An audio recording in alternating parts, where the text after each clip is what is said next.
एक बहू का सास को जवाब। सुबह सुबह नाश्ता करने के बाद बृजमोहन जी बड़ी ज़ोर से अपनी पत्नी सुलेखा जी को आवाज़ देते हुए कहा, सुनो, मैंने तुम्हें कल 15,000 रुपये दिए थे, उन्हें देना ज़रा।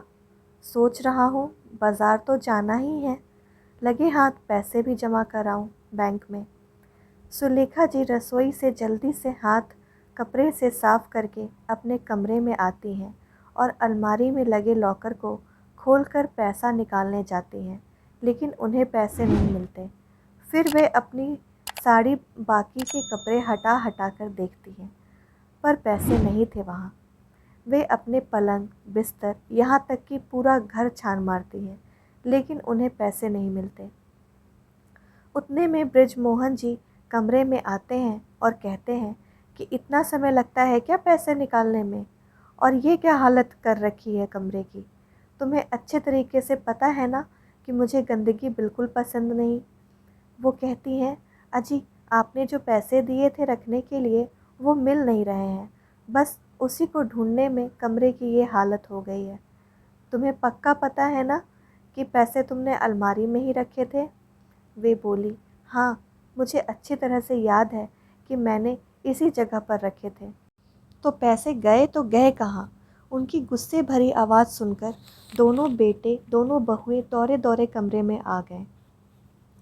बृजमोहन जी के दो बेटे थे, रोहित और उसकी पत्नी अनुराधा, और रोहन और उसकी पत्नी शिखा। पिताजी को गुस्से में देखकर दोनों बेटे पैसे ढूंढने में लग जाते हैं। पूरा घर छान मारते हैं, लेकिन पैसे नहीं मिलते। शिखा, जो छोटी बहू है, वो किचन में गैस पर सब्ज़ी रख कर आई थी और सब्ज़ी जले नहीं, इसीलिए वो किचन में सब्ज़ी देखने चली जाती है। और बड़ी बहू अनुराधा ये सभी के साथ पैसे ढूंढने में लग जाती है। माँ, आप ध्यान से याद करिए, आपने पैसे कहाँ रखे थे? वे बोली, कहाँ रखे थे मतलब? पहली बार है क्या जो मुझे उन्होंने पैसे दिए थे रखने के लिए, और मैं कोई छोटा बच्चा हूँ जो रख कर भूल जाऊँगी? बात करते करते न जाने उनके दिमाग में क्या आया, उन्होंने अनुराधा का हाथ पकड़ा और बिठाया और पूछा, सच सच बताना, कल मेरे कमरे में कौन कौन आया था? और तूने शिखा को देखा था क्या मेरे कमरे में आते हुए? वो बोली, हाँ माँ, कल मैंने ही शिखा को भेजा था आपके कमरे में दूध लेकर। उस समय आप और पिताजी कुछ बात कर रहे थे बगीचे में, इसीलिए रिद्धि, अनुराधा की बेटी, से कह दिया था आपको बुलाने के लिए। वे बोली, तू मान या मत मान, मुझे तो शिखा पर ही शक आता है। 2-3 दिन पहले वो अपने भाई से फ़ोन पर बात कर रही थी और कह रही थी कि नौकरी कैसे छूट गई और नया कुछ काम करने के लिए पैसों का इंतज़ाम करना पड़ेगा। ये सब मैं चोरी छिपे सुन रही थी। अनुराधा बोली, माँ, मुझे नहीं लगता ऐसा कुछ भी होगा। उसके व्यवहार से साफ पता चलता है उसने कभी खाने पीने की चीज़ों को लेकर भी कभी कोई ऐसा बर्ताव नहीं किया जिससे कुछ लगे। वे बोली, तुझे नहीं पता, ये गरीब घर की लड़कियां ऐसी ही होती हैं। इन्होंने अपने मायके में तो कभी पैसा देखा नहीं होता, तो ससुराल वालों से ऐंठने की कोशिश करती हैं। तभी बृजमोहन जी आते हैं और ज़ोर से चिल्लाकर बोलते हैं, सुलेखा, तुम क्या बोले जा रही हो? तुम्हें पता भी है? बहू है वो इस घर की। वो तो अच्छा है कि रोहन नहीं है यहाँ पर। उसे अगर पता चलेगा कि उसकी पत्नी के बारे में ऐसी बातें हो रही हैं, तो क्या वो सहन करेगा? अपनी गलती किसी और पर मत थोपो। शिखा तभी पानी का गिलास लेकर सुलेखा को देने आती है। वो सारी बातें सुन लेती है। वो कहती है, माँ जी, आप पहले पानी पीजिए, कितना पसीना आ गया है आपको। आप पहले मेरी बात सुन लीजिए, फिर जो करना है करिए। बृजमोहन जी बोले, हाँ बेटा बोलो, क्या कहना चाहती हो तुम?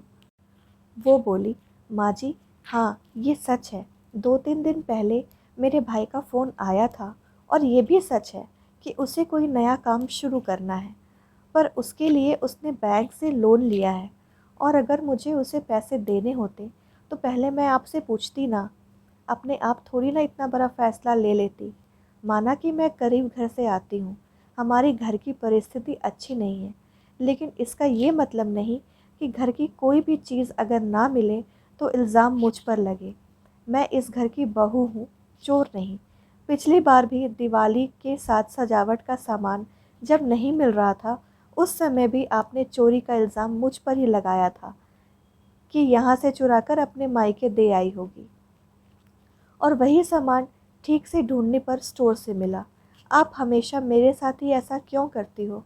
अनुराधा दीदी का क्यों नाम नहीं लेती कभी? इसीलिए क्योंकि वो एक अमीर परिवार से आती हैं, और जब भी मायके से आती हैं तो कुछ न कुछ महंगी चीज़ें लेकर आती हैं।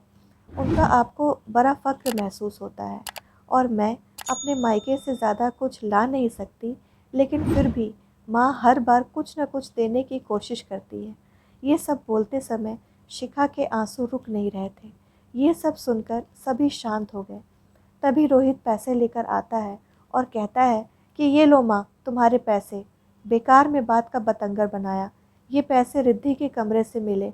मैं गया था उसे उठाने, तब उसने बताया कि अम्मा की अलमारी खुली थी और उसमें पैसे दिखे, तो मैं शॉपिंग शॉपिंग बोलकर खेलने के लिए ले आई, और खेल कर हो जाने के बाद मैं फिर से पैसे अम्मा के कमरे में रखने वाली थी। ये बताया रिद्धि ने। अब तो सुलेखा जी के पास शब्द ही नहीं थे कुछ कहने को, और अपने चोरी का इल्ज़ाम गलत साबित होने पर शिखा के चेहरे पर खुशी और संतुष्टि नज़र आ रही थी। उतने में रोहित आ जाता है और शिखा चाय बनाने के लिए किचन में चली जाती है। उस पर उसके चेहरे के हाव भाव से वो समझ जाता है। वो गुस्से में कहता है, एक तो पैसे संभालने आते नहीं, और पापा, अब ये जिम्मेदारी किसी और को भी दी जा सकती है पापा। बृजमोहन जी बोले, सुलेखा ज़रा चाबियों का गुच्छा मेरे पास देना। सुलेखा जी का चेहरा उतर जाता है। वो चाबियों का गुच्छा दे देती है, और उतने में शिखा चाय लेकर आती है। बृजमोहन जी बोले, ये लो शिखा, आज से घर की सभी आर्थिक व्यवहार तुम देखोगी, ये तुम्हारी जिम्मेदारी। वो चाबियों का गुच्छा लेने से मना कर देती है और कहती है, नहीं पापा, अभी मैं इस काबिल नहीं हूँ कि इतनी बड़ी जिम्मेदारी निभा पाऊँ।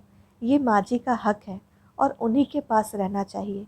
सुलेखा जी को फिर एक बार अपनी बहू की अच्छाई के बारे में पता चलता है और अपने किए पर शर्मिंदा होती है। जब जब एक गरीब घर की बेटी अमीर परिवार में ब्याह कर जाती है, तो ये सब उसे सुनना पड़ता है कि क्या क्या लाई अपने मायके से, और हमेशा उसका एक ही जवाब होता है कि गरीब घर की लड़कियां खुशी खुशी यही कहती है कि अच्छे संस्कार और अच्छे विचार। दोस्तों, आपको ये छोटी सी कहानी कैसी लगी? कमेंट में हमें ज़रूर बताएं। पसंद आई हो तो वीडियो को लाइक, शेयर, और चैनल पर नए हैं तो सब्सक्राइब करके बेल बटन को ज़रूर प्रेस कर लें, ताकि हमारे वीडियो नोटिफिकेशन आपको सबसे पहले मिले। पूरा वीडियो देखने के लिए आपका बहुत बहुत धन्यवाद।